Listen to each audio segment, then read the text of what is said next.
ఎవరికి కూడా ఏరియర్స్ ఇవ్వలేదు. మరి రిటైర్మెంట్ అయిన వాళ్ళందరికీ ఏరియర్స్ ఇవ్వాల్సిన బాధ్యత వాళ్ళ గవర్నమెంట్దే. ఎంబడే రిటైర్మెంట్ అయిన వెంటనే సంస్థ నుంచి రావాలి. లీవుల పైసలు కూడా ఇవ్వడం లేదు. మరి గ్రాట్యుటీ అనేది రిటైర్మెంట్ అయిన వెంటనే వస్తుంది, అదే నెలలో వస్తుంది. ఇప్పటికీ ఆగస్టు నుంచి గ్రాట్యుటీ కూడా ఇవ్వడం లేదు. పిఎఫ్ దాచుకున్న సొమ్ము పిఎఫ్ కూడా కొంతమందికి రావడం లేదు. మరి ఈ పరిస్థితుల్లో చాలా మంది ఆర్థిక ఇబ్బందులను ఎదుర్కోలేక మినిమం పెన్షన్ సరిపోక, అంటే 1500 2000 రూపాయల పెన్షన్ సరిపోక చాలా మంది ఆర్థిక ఇబ్బందితో ఆత్మహత్యలు కూడా చేసుకుంటున్నారు. మరి అలాంటి ఆత్మహత్యలన్నీ తగ్గించి గవర్నమెంట్ తక్షణమే స్పందించి దాదాపుగా 14 నుంచి 16,000 మంది రిటైర్మెంట్ 17 తర్వాత రిటైర్మెంట్ అయిన వాళ్ళు ఉన్నారు.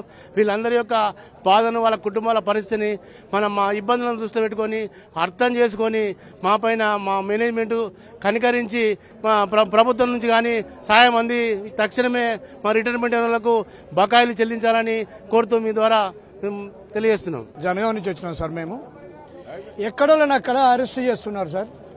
వచ్చే వాళ్ళని 100-150 మంది పైన బయలుదేరినాము. మేము ఇక్కడికి ఏమంటలేము సార్. మా దగ్గర కట్ చేసుకున్నారు. సంస్థను నడపడానికి రిటైర్డ్ అయిన వాళ్ళకు మావి కట్ చేసుకున్నారు. మా గ్రాడ్యుటీ అది కట్ చేసుకొని అవి ఇవ్వకుండా ఆఫ్ చేస్తున్నారు. అది ఎంతవరకు కరెక్ట్ సార్?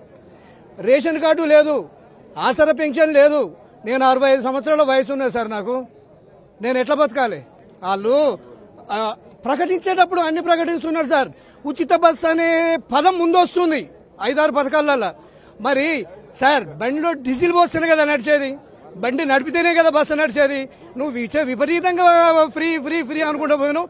ఇచ్చుకో, నో ప్రాబ్లం. నువ్వు మేనేజ్మెంట్ చేయగలిగితే ఇచ్చుకో, ఎవరు కాదనేది కాదు.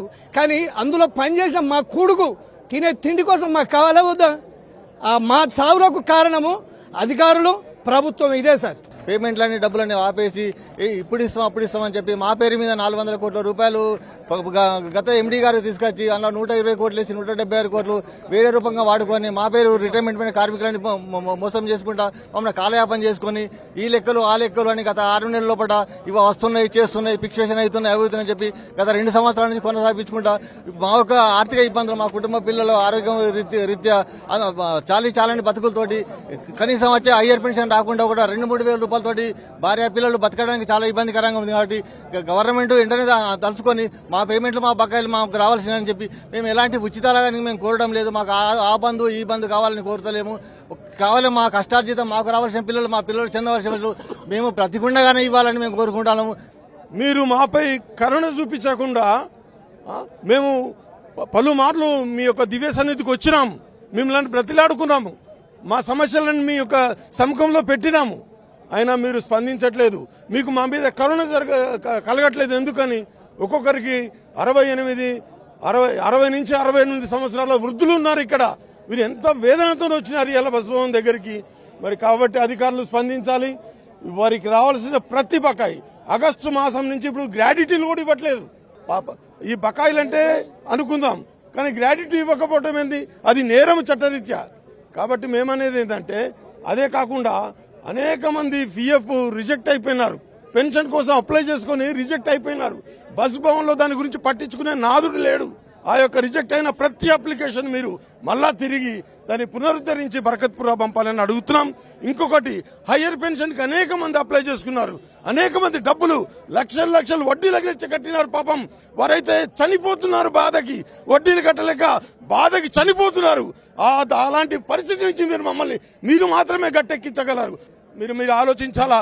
ప్రభాకర్ సార్, మీరు మమ్మల్ని పట్టించుకోండి. మీరు మా మినిస్టర్, మీ ద్వారా మీరు రేవంత్ రెడ్డి గారిని దయచేసి అడుగుమని, మీరు రమ్మంటే ప్రజాభవన్కు మేము రావడానికి సిద్ధంగా ఉన్నాం. మీరు పర్మిషన్ ఇవ్వండి. నా పేరు దామోదరు, ఆర్టీసీ రిటైర్డ్ డ్రైవర్. నేను రిటైర్ అయిన తర్వాత కార్మికులకు ఇవ్వాల్సిన కనీసం ఇవ్వకపోవడం వల్ల ఈరోజు వేలాది మంది కార్మికులు ఇక్కడ రోడ్డు మీద జరిగింది. ఒక అసిస్టెంట్ డిపో మేనేజర్ కానీ, ఓ రిటైర్డ్ డ్రైవర్ కానీ, నేను ఒక రిటైర్డ్ డ్రైవర్ను, వేలాది మంది శ్రామికుల నుండి అధికారి వరకు కూడా ఈ రోడ్లు ఎక్కే జరిగింది. ఉదాహరణ చెప్తున్నాను, ఎందుకంటే తెలంగాణ కోసం ఆర్టీసీ కార్మికులు పనిచేశారు, కేసీఆర్ నాయకత్వంలో పనిచేశారు. పనిచేసిన తర్వాత వారు ఒక రకం చెప్పాలంటే ముందు మంచి చెప్పుకుని చెడు చెప్పుకుంటాం.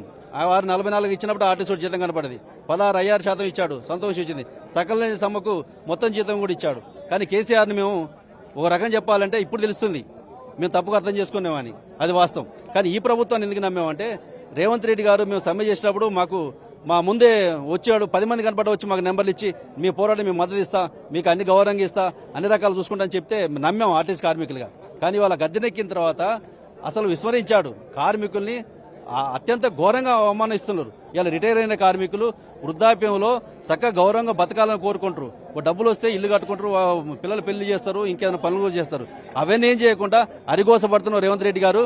మీరు దయచేసి అర్థం చేసుకోండి. మా వృద్ధులైన కార్మికులం మేము మిమ్మల్ని శపించకుండా ఉండవాలంటే మీరు కాస్త మా న్యాయసమ్మత నిబంధనలను పరిష్కరించాలా, మాకు రావాల్సిన ఏరియాస్ ఇవ్వాలా, మన గౌరవపదంగా చూసుకోవాలా అని మాత్రం మీకు విజ్ఞప్తి చేస్తున్నాం. ఇక్కడ వచ్చినటువంటి వాళ్ళంతా ఆర్టీసీలో ఉన్నటువంటి వాళ్ళంతా గరీబులు, చాలా చెమటోడ్చి కష్టాన్ని ఓడ్చి ఈ ఆర్టీసీని ఇంతవరకు డెవలప్ చేశారు.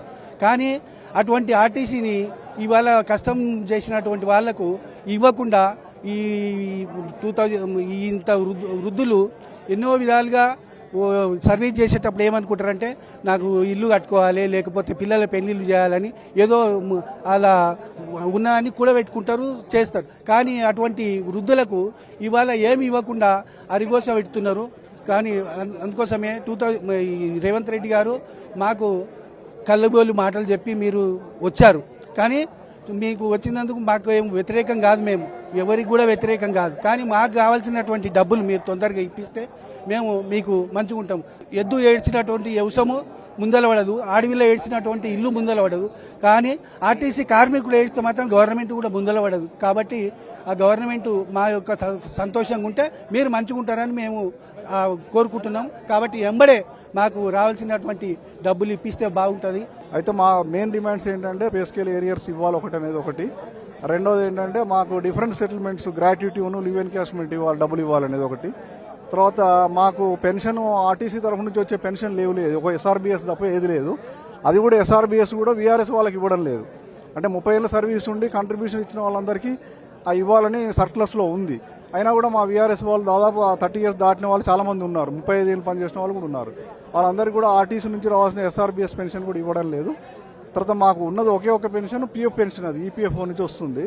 కాబట్టి మాకేంటంటే ఈ పిఎఫ్ పెన్షన్ వచ్చే దానిలో కూడా న్యాయం చేయండి. మాకు 2013 pay scale, 17 pay scale implement చేస్తే హైయర్ పెన్షన్ కూడా ఎవరికైతే వస్తుందో, మామూలు నార్మల్ పెన్షన్ అయినా హైయర్ పెన్షన్ అయినా యాక్చువల్ పెన్షన్ వస్తుంది.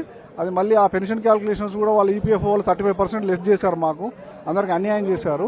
అది కూడా ఎండీ గారు రిప్రజెంట్ చేయాలి, అది న్యూఢిల్లీ కమిషనర్కు రిప్రజెంట్ చేయాలి.